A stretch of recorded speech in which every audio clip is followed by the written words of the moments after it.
पार्वती की जय। सगड़ा भक्ता ने राम राम। आज मधाते ले रहे हूँ सोमवार की व्रत कथा की विधि और देखो पाठ व कथा क्या करी जावे। आ कथा सगड़ा एक फलाना देनाड़ी है, सर्व मनोकामना सिद्धि की कथा है। भगवान शिव को व्रत खाना मन वांछित इच्छा फल देनाड़ो है और बड़ो ही सरल तरीका में व्रत करियो जावे, क्योंकि भगवान शिव जी का है वे बड़ा ही सादगी पूर्ण सीधा साधा भोला ढाला है। बाने घना लाग लपेट को नहीं चाहिए, वे तो भगवान भाव प्रसन्न हो बाड़ा है। बाने दिखाओ को नहीं चाहिए कि मारो पूजा के कति जोरदार करी हो, कतो बड़ो भंडारो थे करया हो, ओ मारा शिव जी ने को नहीं चाहिए। बाने तो केवल भाव चाहिए। ये वास्ते सोमवार का व्रत में कोई घणो लंबो चौड़ो विधि विधान को नहीं है। सोमवार को व्रत सुबह जल्दी उठो, नहाओ धो और भगवान शिव ने जलाभिषेक करो, बील पत्र चढ़ाओ, आक धतूरो चढ़ाओ और माँ पार्वती का सागे बांको गठबंधन कर बांकी युगल मूर्ति की पूजा करो, भगवान शिव की पूजा करो। बाने भोग लगाओ और व्रत कथा को श्रवण करो। के बाद में थे ये व्रत को धारण करो, भोजन करो। भगवान शिव रो व्रत बिया तो 3 पहर को मान्य गयो है, अर्थात संध्या काल तक ही ये व्रत हुए, लेकिन इनमें भोजन पूरा दिन में एक ही बार करना हुआ है। दिन और रात में मिलाकर एक बार ही भोजन करना हुआ है। यहाँ कोनी के शाम तक कोई व्रत हो आप शाम का जचार खाश्या ओ कोनी वही कमाई में खानो तो एक टाइम ही खानो हुआ है। और कोशिश करो कि चटपटो नहीं खाओ, नमक नहीं खाओ और गरीबा ने भोजन जरूर कराओ।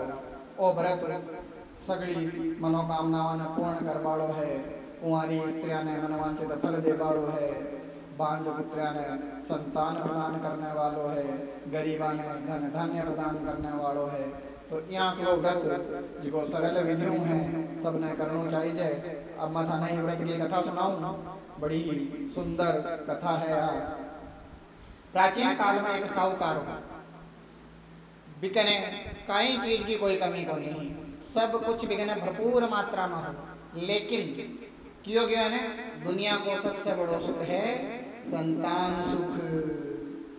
बस संतान बिकने को नहीं, इस वास्ते वो सब कुछ होता है भी बड़ो दुखी रहे। अब वो देखे मैंने संतान क्या प्राप्त हुआ है तो वो भगवान शिव की आराधना चालू करे, सोमवार को व्रत करना आरंभ करे।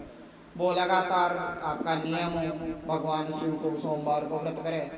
एक बार भगवान शिव ने पार्वती कहे कि हे परम परमेश्वर जगत पिता, ओ साहूकार थाको तो बड़ो बड़ो भक्त है, थाको व्रत करे, पूरा नियम आदियों करे, खूब दान पुण्य करे, कोई प्रकार को पाप कर्म ओ को नहीं करे, बिके बावजूद थे की इच्छा ने पूरी क्यों को नहीं करो। जब भगवान शिव के वह के पार्वती ओ जो मृत्यु लोक है ओ कर्म आधारित है। प्रत्येक व्यक्ति ने खुद कर्म कहीं भोगनी पड़े, सजा भोगनी पड़े, आपका कर्म को फल भोगना पड़े। एक कर्म का परिणाम के मायने संतान प्राप्ति को नहीं, वास्ते न संतान को नहीं मिल सका। रो व्रत संतान प्राप्ति नहीं कर रही है, लेकिन कर्म का आगे हाल ओ व्रत तो पावरफुल को नहीं हुई हो, वास्ते न संतान को नहीं मिले। लेकिन पार्वती के जदो ठाको व्रत करे ताकि तपस्या करे, बिका बावजूद संतान नहीं दो तो ताकि पूजा गुण करसी। अगर थाने पूजा करवानी है तो थाने में संतान देनी पड़सी है, तो हमारी जिद है।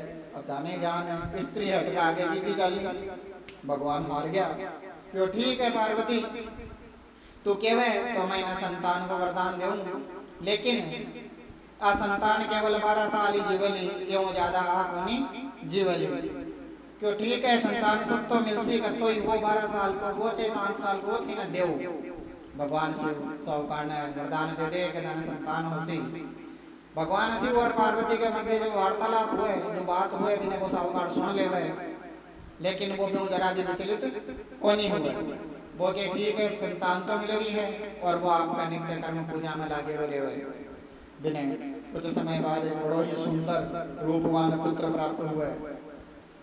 धीरे धीरे संतान बड़ी हुए 11 साल की होता ही साहूकार बिगा मामा के सागे इन्हें काशी के वास्ते भेजे कि जा बेटा तू काशी जार बैठो विद्याध्यन कर रहा।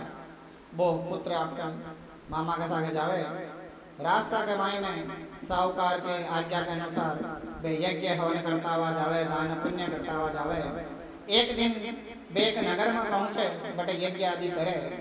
बट अगर राजा की पुत्री को विवाह दूसरा देश का राजा का पुत्र के सागे होना हो, दूसरा देश को राजा आपके राजकुमार की बारात ले आवे, लेकिन वो बिको पुत्र वो राजकुमार कहीं में एक आंखों काणो हुआ, वही बात ना छुपानी चाहे कि मैं ये बात मैं क्या छुपाऊं, जत्यानवी की नजर भी साहूकार का बेटा पर पड़ जावे। वो देखे कि साहूकार को बेटो अत्यंत ही रूपवान है, अत्यंत गुणी है, तो क्यों ना मैं यूं निवेदन करूं तो हमारा पुत्र की जगह जार भी राजकुमारी विवाह कर ले और लार राजकुमारी मैंने सौंप दे, तो मैं हमारे पुत्र के साथ विदा करा ले जाऊं।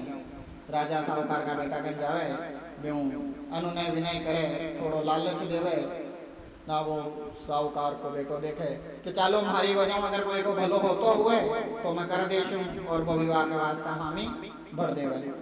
अब वो दूल्हो बन राजकुमारियों ब्याह करवाती पूग जाए, ब्याह का सारा रीति रिवाज पूर्ण हुए। लेकिन साहूकार जो भगवान शिव का वरदान पैदा होइडो तो भी का मन में आत्मीयता ही वो राजकुमारी की चुनरी पर एक बात लिख देवे कि राजकुमारी थारो ब्याह जे राजकुमार हो बाड़ो हो, वो राजकुमार एक आंखों काणो है, सुबह तो नबी के सागे विदा करियो जासी और मैं तुम्हारा विद्याध्ययन के सागे हमारे मामा के सागे काशी चलियो जाइशु। और एक तो लिखकर वो बड़ो चलियो जावे, काशी के वास्ते प्रस्थान कर जावे।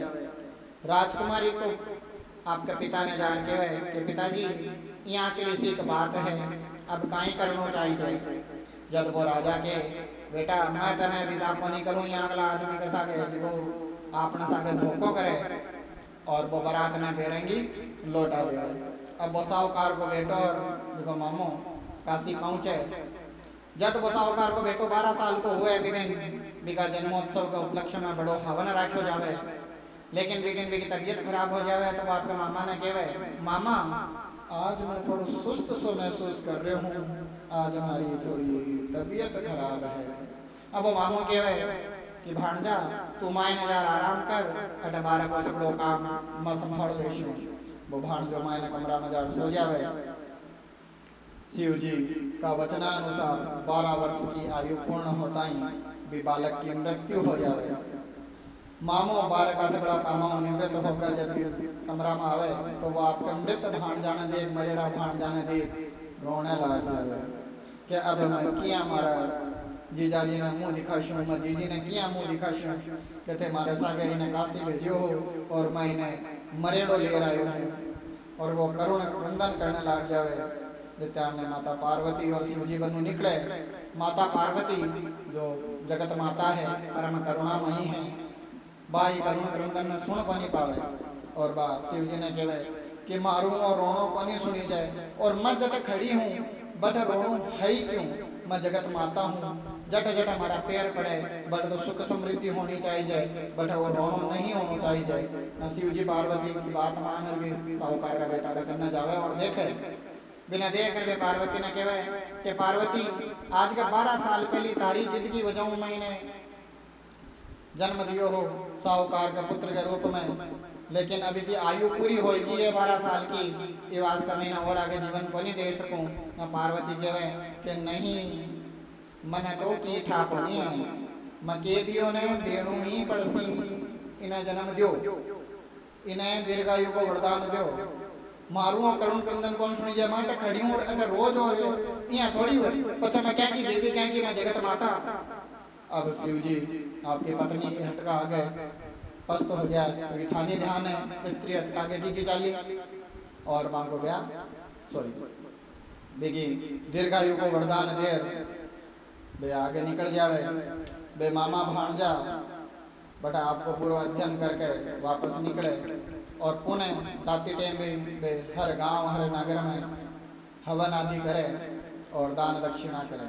बे पाछा भी नगर में पहुंचे जी नगर में बाको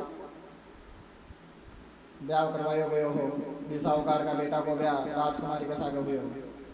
अब वो राजा भी राजकुमारी का दामाद ने आपका दामाद ने पहचान जावे और बन बुलावे और राजकुमारी ने बांगे सागे विदा करे। खूब धन धान्य दे साहूकार का बेटा ने राजकुमारी के सागे विदा कर देवे। अब साहूकार आपका बेटा का इंतजार में खड़े है।